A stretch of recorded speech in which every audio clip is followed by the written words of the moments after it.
Hello, I'm Joel McDonald, chairperson of LGBT Democrats of Virginia, the LGBT caucus of the Democratic Party of Virginia. This weekend, Democrats from around the Commonwealth met in Richmond for the state steering and central committee meetings, which happen quarterly and where I have the privilege of representing the LGBT caucus. Yesterday, we elected Senator Lamont Bagby as the new chairperson for the Democratic Party of Virginia. I want to thank all the candidates that ran for this position and congratulate Senator Bagby on his election. Our caucus looks forward to working with you. I also want to thank Susan Swecker for her outstanding leadership and building up the DPVA for the last decade as chairperson and for always standing with us and our community. The caucus also held a successful meet and greet and general membership meeting yesterday, where we heard from State Delegate Joshua Cole, one of 9 openly LGBTQ legislators in the Virginia General Assembly. He reminded us that we each have the power to make a difference and that hope is not silent. We are grateful that he was able to join and speak to us. Thank you to all who came out. We look forward to more opportunities to meet together like this in the future. We're living in challenging times with few historical parallels. Our national beliefs, morals, position in the world, ideals, and identity are all being tossed aside or otherwise altered. We're on a path to becoming a nation that is unrecognizable, uncomfortable, and unsustainable for us as a people who care about people. Corporate interests and billionaires have seemingly fulfilled the promise of Citizens United and have co-opted our government, which is intended to be for, by, and of the people, transforming it instead into an instrument of quick private profit rather than lasting public good. And they've done so by stoking fear and division among our friends, family members, and neighbors. Taking a page out of an old playbook, they've made scapegoats out of some of the most vulnerable people in our society. They've said that immigrants are to blame.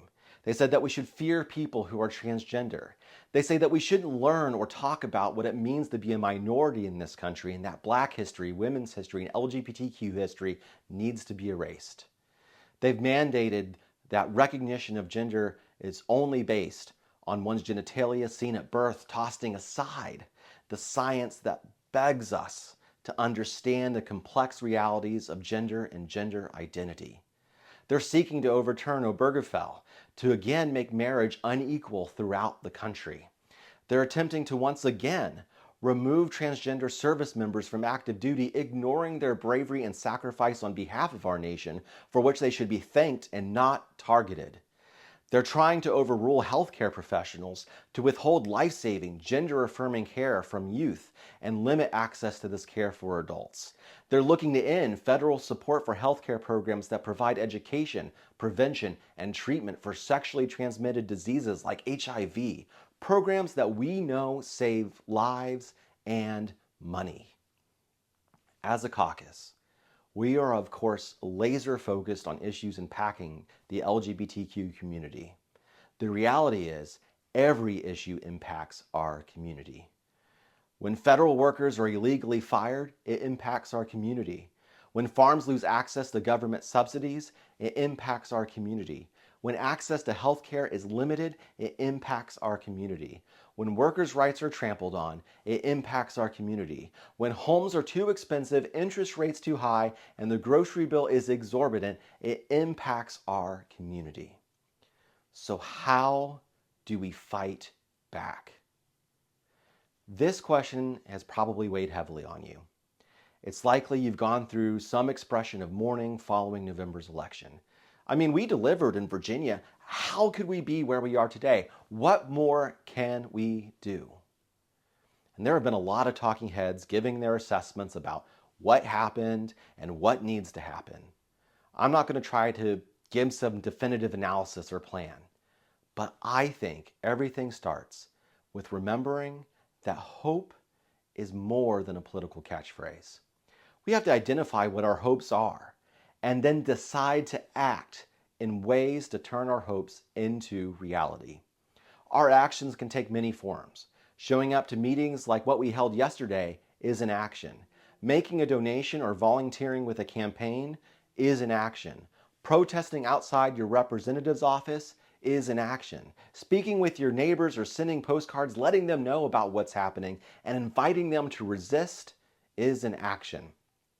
Whether your actions or within the Democratic Party, grassroots groups, or even individually, each action creates awareness and pressure for change. They'd like us to give up. We can't. Admittedly, it's hard to be a Democrat right now. We're not always going to agree on the path forward out of these challenging times, but I think that we can agree that our hopes are mostly aligned. Years ago, I spoke at a Central Committee meeting of the Democratic Party of Virginia, and I said that I'm a Democrat because Democrats care about people. Last year, I spoke at a Pride event hosted by the Historic Triangle Democrats and said that the Democratic Party is the party fighting for personal freedom. I still believe these things, and I believe that the best way to have a government that serves the people and protects personal freedom is to elect Democrats to office at all levels. And LGBT Democrats of Virginia stands ready to help make that happen. I would like to share a few of my goals as chairperson of the caucus. 1, more events like what we had yesterday and around the Commonwealth. Opportunities to meet with and engage with one another more or less informally. There's a social aspect of party organizing that we can't forget. 2, more outreach and engagement with caucus membership around Virginia, both in person and virtually. We need to organize locally and support the work of folks within their cities, counties, and districts. And 3, more dollars raised for our endorsed pro-equality Democrats. When you give to the caucus, you combine your voice with hundreds, potentially thousands of others, underscoring the importance of being a pro-equality Democratic candidate and helping get them elected. I hope you'll join with us in these efforts. Become a member, donate, look for opportunities to volunteer. Remember to hope. Decide to act. Thank you.